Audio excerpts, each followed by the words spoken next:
नमस्ते दोस्तों, हर हर महादेव। अभी मैं रिसेंटली गया था प्रयागराज घूमने के लिए। तो इस वीडियो में मैं आपको बताऊंगा कि अगर आप प्रयागराज जाते हो तो प्रयागराज में आप एक दिन में कहां कहां पर घूम सकते हो, कौन सी जगह पर आप बढ़िया खाना खा सकते हो, सस्ते में कहां रुक सकते हो और हमारा एक दिन में घूमने का कितना खर्च आएगा। A to G सब कुछ घूमने की कंप्लीट इन्फॉर्मेशन आपको देने वाला हूँ, तो वीडियो को अंत तक ज़रूर देखना। आइए घूमते हैं प्रयागराज।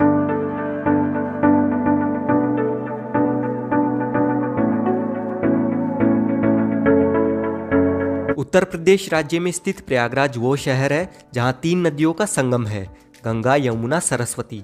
और यहीं पर लगता है दुनिया का सबसे बड़ा महाकुंभ मेला, जो हर 12 साल में एक बार लगता है। प्रयागराज को देश का सबसे बड़ा धार्मिक शहर भी माना जाता है। यहाँ पर हर साल लाखों की तादाद में श्रद्धालु प्रयागराज घूमने के लिए आते हैं और त्रिवेणी संगम में डुबकी लगाते हैं। प्रयागराज को देश का सबसे धार्मिक शहर भी माना जाता है। यहाँ पर हर साल लाखों की तादाद में श्रद्धालु प्रयागराज घूमने के लिए आते हैं और त्रिवेणी संगम में डुबकी लगाते हैं। दोस्तों, प्रयागराज पहुंचने के बाद लगभग 1 घंटे तक बढ़िया और सस्ता होटल ढूंढते हुए फाइनली मुझे 600 रुपये पर डे के अकॉर्डिंग होटल मिल गया और मैंने ये रूम बुक कर लिया था। प्रयागराज में आपको काफ़ी सारी होटल्स आपके बजट रेंज में मिल जाती है, बस आपको थोड़ा बहुत ढूंढना पड़ता है। और यहाँ पर आपको सिर्फ 800 रुपये से 1500 रुपये की रेंज में बढ़िया होटल मिल जाएगा। और यहाँ पर आप होटल सिर्फ रामबाग या फिर रेलवे स्टेशन रोड पर ही लेना, क्योंकि जितनी भी टूरिस्ट प्लेसेस हैं वो सभी रामबाग से 2 से 4 किलोमीटर के डिस्टेंस पर ही लोकेटेड है। और अगर आप लग्जूरियस होटल में रुकना चाहते हैं तो आपको सिविल लाइंस में प्रीमियम होटल मिल जाएंगे। नीचे डिस्क्रिप्शन में आपको यहाँ के बेस्ट और चीपेस्ट होटल्स की डिटेल्स मिल जाएगी। सबसे पहले मैंने अपने दिन की शुरुआत की त्रिवेणी संगम से। ई रिक्शा से 20 रुपए देकर हम आ गए भारत के सबसे बड़े संगम को देखने के लिए। इसे संगमों का संगम, महासंगम कहा जाता है। और जैसा कि आपको पता ही है, प्रयागराज में हर 12 साल में दुनिया का सबसे बड़ा धार्मिक मेला यानी महाकुंभ लगता है और हर 6 साल में अर्धकुंभ मेला लगता है। वहीं हर साल माघ मेला लगता है, जो कि फिलहाल यहाँ पर चल रहा है। और अगले साल यानी 2025 में यहाँ महाकुंभ मेला आयोजित होगा, जिसकी तैयारियां अभी से शुरू हो चुकी है।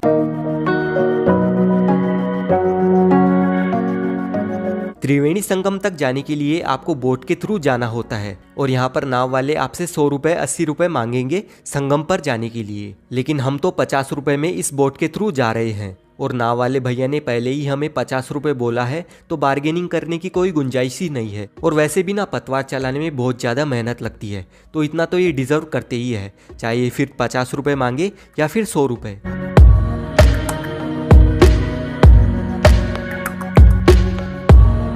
बोट में बैठने से पहले ही मैंने पक्षियों के लिए 2 नमकीन के पैकेट ले लिए थे। वैसे नदी के बीचों बीच आपको पक्षियों को खिलाने के लिए नमकीन के पैकेट मिल जाते हैं।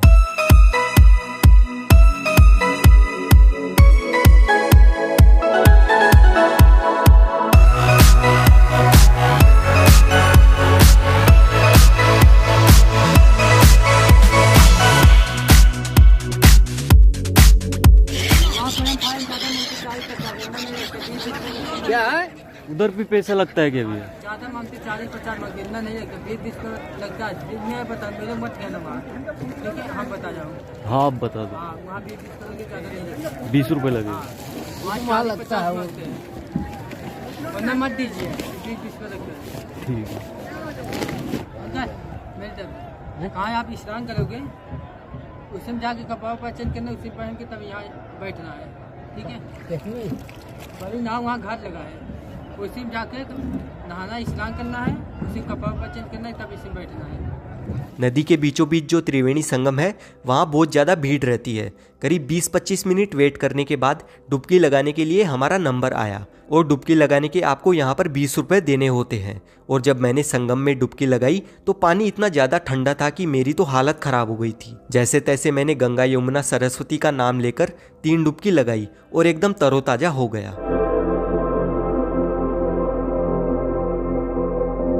हमें संगम पर जाने आने, स्नान करने में 1 घंटे का समय लग गया था। स्नान होने के बाद बोट आपको नदी में पूरा 1 राउंड घुमा के घाट पर छोड़ देती है।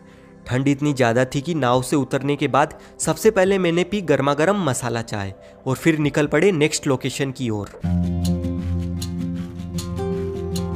यहाँ से ये जो किला आपको दिख रहा है ना, यह है अकबर का किला। इसे इलाहाबाद फोर्ट के नाम से भी जाना जाता है। अभी हम एंटर कर चुके हैं किले के अंदर और इसी किले के अंदर है अक्षयवट, जो कि इतना प्राचीन है कि 4 युगों से अभी तक यहाँ पर भगवान विष्णु के बचपन से लेकर श्री राम और 5 पांडवों के यहाँ आने का साक्षी है। जब आप इस वृक्ष की परिक्रमा करते हैं तो वो पूरे ब्रह्मांड की परिक्रमा मानी जाती है। यहीं पर पातालपुरी मंदिर बना हुआ है। आपको गुफा से होकर नीचे मंदिर में जाना होता है और इसी अक्षयवट के नीचे मंदिर बना हुआ है। माना जाता है कि ये मंदिर काफी प्राचीन है और जब आप मंदिर को देखोगे तो ये काफी बड़ा और भव्य मंदिर है। मंदिर में आपको काफी देवी देवताओं के दर्शन होते हैं और यहाँ का एक और इतिहास रहा है। ब्रह्मा जी ने धरती पर सबसे पहले यहीं पर यज्ञ का अनुष्ठान किया था और यहाँ पर एक कुआं हुआ करता था। इस वजह से लोगों में ये बात फैल गई थी कि अक्षयवट से कुएं में कूदेंगे तो मुक्ति मिल जाएगी और उन्हें मोक्ष का द्वार मिल जाएगा। और देखते ही देखते लोग यहाँ आकर कुएं में कूदकर अपनी जान गंवा रहे थे। कहते हैं कि एक समय में पूरा कुआं लोगों की लाशों से भर गया था। फिर बाद में अकबर ने इस कुएं को बंद करवा दिया था। ये जो आप लाल रंग का निशान देख रहे हैं यही है वो कुआं। ये है अकबर का किला। फिलहाल तो ये इंडियन आर्मी के अधीन में है, इसीलिए ये आम लोगों के लिए ओपन नहीं है। और इस किले से सिर्फ 200 मीटर की दूरी पर स्थित है श्री बड़े हनुमान जी मंदिर। इस मंदिर की खास बात यह है कि यहाँ पर हनुमान जी लेटी हुई मुद्रा में है, इसीलिए इस मंदिर को लेटे हनुमान जी के नाम से भी जाना जाता है। साथ ही इन्हें किले वाले हनुमान जी प्रयागराज के कोतवाल के रूप में भी जाना जाता है। मंदिर में जो हनुमान जी की लेटी हुई मुद्रा में मूर्ति है वो करीब 20 फीट लंबी है। हनुमान जी के साथ श्री राम जी और लक्ष्मण जी भी है और उनके पैर के नीचे अहिरावण है और ये मंदिर लगभग 600 साल पुराना है। माना जाता है कि लंका पर विजय प्राप्त करने के बाद अयोध्या लौटते समय माता सीता के कहने पर हनुमान जी ने यहीं पर विश्राम किया था। इसीलिए धार्मिक मान्यताओं के अनुसार यहाँ पर हनुमान जी के इस स्वरूप के दर्शन हमें मिलते हैं। संगम पर सभी मुख्य प्लेसेस घूमने के बाद अभी हम आ गए हैं अलोपी देवी मंदिर में।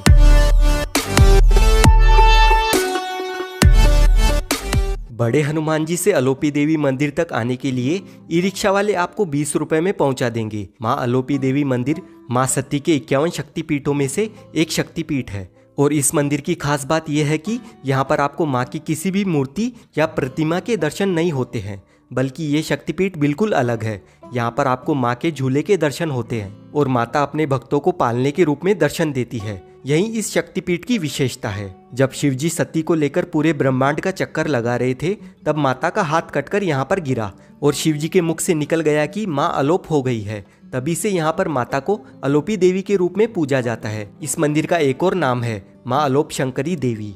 यहाँ से अब हम जाएंगे भारद्वाज पार्क और उनके आश्रम में, लेकिन वहाँ जाने से पहले दोस्तों अभी मैं आ गया हूँ नेत्राम मूलचंद जी की शॉप पर। खाने पीने के मामले में प्रयागराज की सबसे फेमस शॉप है ये। यहाँ पर 100 रुपए में अनलिमिटेड थाली मिलती है, जिसमें 4 कचौड़ी, दम आलू की सब्जी, परमल की सब्जी, थोड़ा सा बूंदी का रायता और साथ में एक खास टाइप की चटनी भी होती है। 4 पीस पूड़ियों के बाद आप पूड़ी अलग से लेते हैं तो 25 रुपए लगते हैं। बाकी सब्जी आप मनचाही ले सकते हैं और काफी बढ़िया टेस्ट था, कचौड़ी का भी और सब्जियों का भी। तो एक बार तो यहाँ पर आना बनता है। खाने पीने के लिए प्रयागराज में आपको काफी सारे food court, fast food shop, restaurants मिल जाएंगे, तो आप कहीं पर भी लंच, डिनर, ब्रेकफास्ट कर सकते हैं। नेत्राम संस की ये शॉप भारद्वाज पार्क आश्रम से थोड़ी ही दूरी पर है और इसी एरिया में ऑलमोस्ट बाकी की सभी टूरिस्ट प्लेसेस मौजूद है। अभी हम आ गए हैं भारद्वाज पार्क जाने के लिए।